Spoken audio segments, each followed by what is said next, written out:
দারে দারে মাহে রমজান এলো বছর ঘুরে মুমিন মুসলমানের দারে দারে মাগফিরাতের পয়গাম নিয়ে রহমতের বাণী নিয়ে মাগফিরাতের পয়গাম নিয়ে রহমতের বাণী নিয়ে এলো সবার মাঝে আবার ফিরে মাহে রমজান এলো বছর ঘুরে মুমিন মুসলমানের দারে দারে মাহে রমজান এলো বছর ঘুরে মুমিন মুসলমানের দারে দারে গুনাহ মাফের এই তো সুযোগ আল্লাহর প্রিয় হওয়া এই তো সুযোগ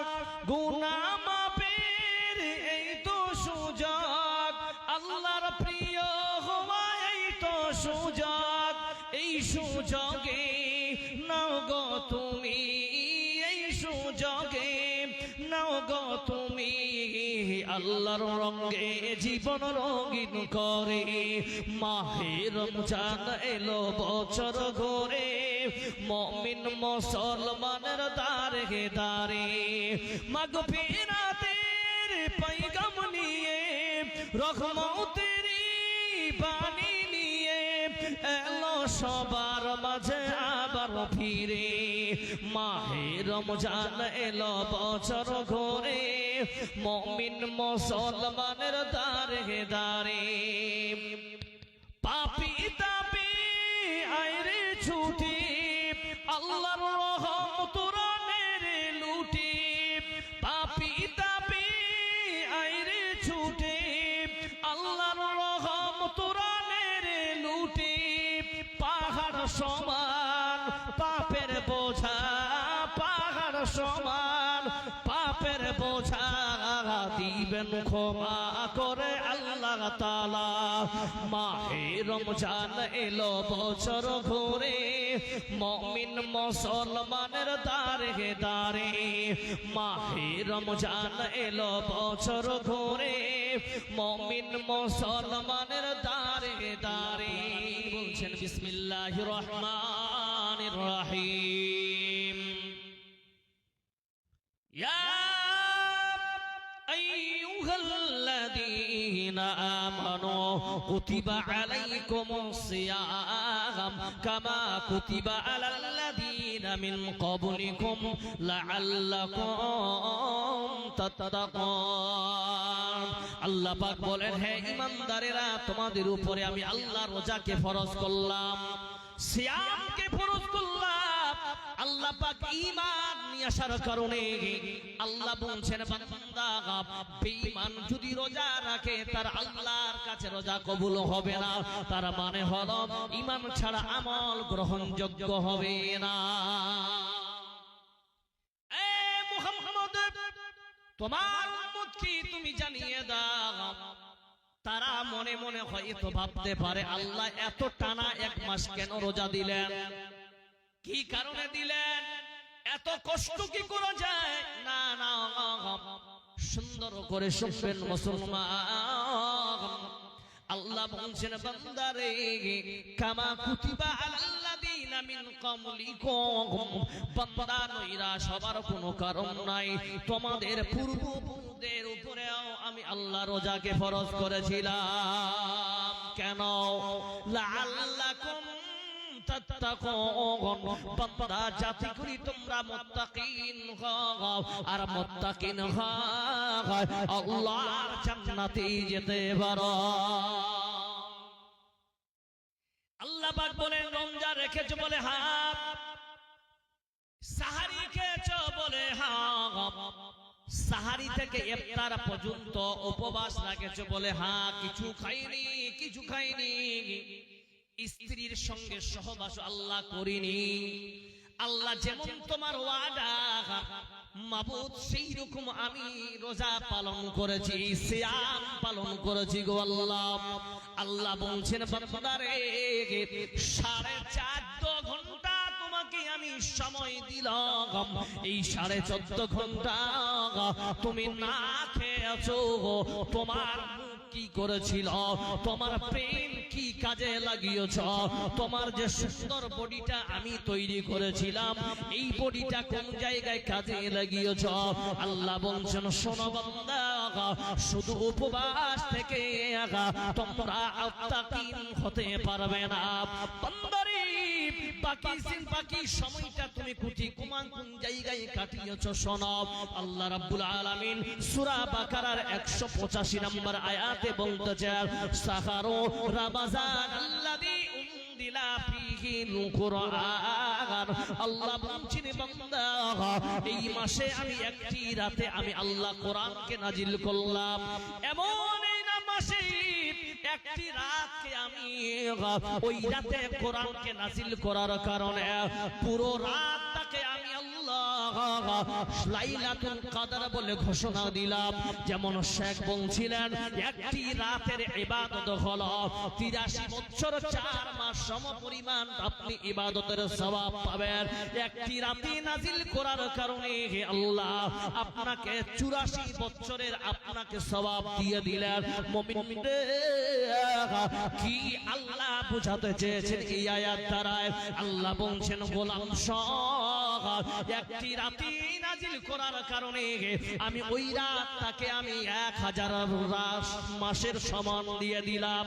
ওই রাতটা একটি মাসে নাজিল করার কারণে পুরো 30 দিন 29 দিনকে আমি রহমতের দিন বানিয়ে এলাম, এই রহমতের মাস বানিয়ে দিলাম। ও বিলাসপুরের মাটির মানুষেরা শোনে না, রোজা অবস্থায় বান্দাকে আল্লাহ চ্যালেঞ্জ ছড়িয়ে দিলেন, বান্দা বসে থাকিস না, তোমাকে পুরো কোরআনের পড়তে হবে না। তাহলে কোরআনে এত দামি সম্পদ বান্দা, এই রমজান মাসে কোন মানুষ যদি আল্লাহর কোরআনকে বেশি বেশি তেলাওয়াত করে, আল্লাহ এটাই চাইছে বান্দা রোজা অবস্থায় তুমি যদি আমার কোরআনের তেলাওয়াত করো, আল্লাহ তোমাকে রাত এবং মাসে যেমন আল্লাহ বরকত দিয়েছেন, একটি রাতকে 1000 মাস বানিয়ে দিয়েছেন। এই মাসটাতে নাজিল হওয়ার কারণে আল্লাহ পুরো মাসটাকে রহমতের মাস বানিয়ে দিয়েছেন। আল্লাহ আপনাকে বলছেন গোলাম সহ এই মাসে তুমি যদি বেশি বেশি কোরআন তেলাওয়াত করো, আমি আল্লাহ তোমাকে দামি বানিয়ে দেব। জোরে একবার বলা যাবে না রে তাকবীর। हकीकत से ये दुनिया बेखबर है, दुनिया की नुमाइश पर नजर है। नमी गोया के आज दुनिया जुदा बागाल वो हर कार के बाशी बा खुदा बा। শিডিউল বানিয়ে দিলাম মুমিন সহ রোজা রেখেছ বলে হ্যাঁ রেখেছি, তাহলে বান্দা রোজা থাকা অবস্থায় তুমি বেশি বেশি কোরআন তেলাওয়াত করবে। মুসনাদে আহমদ রিওয়ায়াত আল্লাহর নবী বলতেছেন আসসিয়াম ওয়াল কুরআন। ভালো করে হাদিসটা শোনো, আসসিয়াম ওয়াল কুরআন ইয়াশফাআন লিল আবদি ইয়াউমাল কিয়ামা। লিল আবদি ইয়াউমাল কিয়ামা, যেই ব্যক্তি রোজা রাখবে এবং তার সঙ্গে কোরআন তেলাওয়াত করবে, এই কোরআন এবং সিয়াম মানে রোজা দুইজনে আল্লাহর কাছে কিয়ামতের দিন সুপারিশ করবে। জোরে বলো সুবহানাল্লাহ। লিল আবদে ওই বান্দার জন্য যেই বান্দা রোজা অবস্থায় কোরআন এবং সিয়াম রেখেছেন, জোরে একবার বলা যাবে সুবহানাল্লাহ। তার মানে বন্ধু আপনাকে পুরো কোরআন শেষ করতে হবে না এমন কোনো ব্যাপার নয়। আপনি শিডিউল তৈরি করে 5 ওয়াক্ত মাত্র 2 মিনিট টাইম দেন, এই 2 মিনিট টাইমের মধ্যে 2টি আয়াত পড়ার অভ্যাসের পত্র আমরা মুসলমান প্রতিদিন আপনি একটা পৃষ্ঠা করে যদি পড়েন, আর এই আয়াতের হাদিসের মিস্তাক যদি হয়ে যায়, কোরআন এবং রোজা কিয়ামতের দিন আপনার জন্য সুপারিশ করবে। ভাই তাহলে কাল থেকে ইনশাআল্লাহ কোরআন তেলাওয়াত বেশি বেশি করব তো ইনশাআল্লাহ। ইনশাআল্লাহ সবাই বলেন মাশাআল্লাহ। 2 নম্বরে আল্লাহ বান্দা আল্লাহ কত মেহেরবান দেখেন। এখন তো 3-4 দিন ধরে একটু গরমের পরিমাণটা বেশি বেড়ে গেছে, তাই না ভাই? আসরের টাইমে মনে হচ্ছে না যে একটু শরবত আজকে মারবো 2-3 বোতল, মনে হয় কি হয় না? সদী মণ্ডলী, আল্লাহ বলছেন বান্দারে কোরআন তেলাওয়াত করে করে তোর গলা শুকিয়ে গেছে, তাই তো? তো তোর প্রতি নেকির দরকার, কি করবি? আল্লাহ পাক বলেন সূরা বাকারার 186 নম্বর আয়াতে, ইদা সালাকা ইবাদি আন্নী ফাইন্নী করিব। কি হলো বাবজি? দাদা, ও দাদা, দাদা দাদা দাদা, চুপ চুপ চুপ চুপ। সদী মণ্ডলী, আল্লাহ রাব্বুল আলামিন বলতেছেন,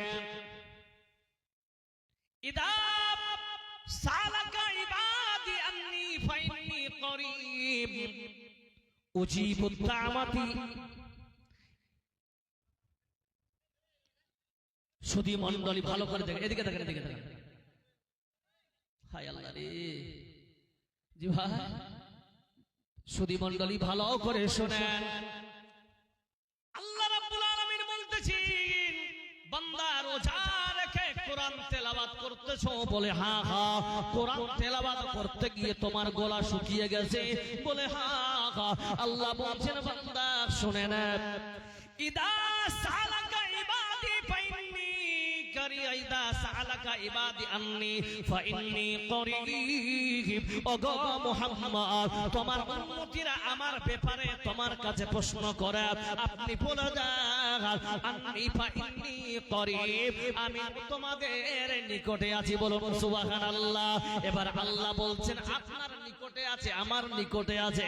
এবার মুসলমান ভালো করে আয়াতটার বিস্তার শোনো, এই আয়াতের ভালো করে অর্থটা নিয়ে নেন। আল্লাহ কি বুঝাতে চাইছেন? তার মানে হলো বান্দারে কোরআন তেলাওয়াত করে করে থকে গেছো, হাঁপিয়ে গেছো, তাহলে আল্লাহ বলছেন বান্দা এবার বসে থেকো না, আল্লাহ আমার কাছে আছে।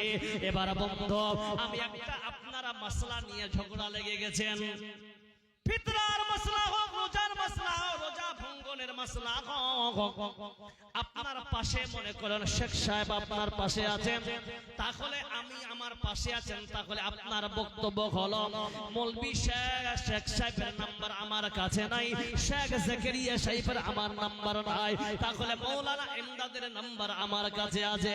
কারণ আপনি আমাকে ফোন করে বলবেন মৌলানা শেখ সাহেবের কাছে আপনি ফোন করে জানেন তো আমার এই কারণ রোজাটাকে আমি ভঙ্গন করেছি, কেন আমাকে ফোন করলে?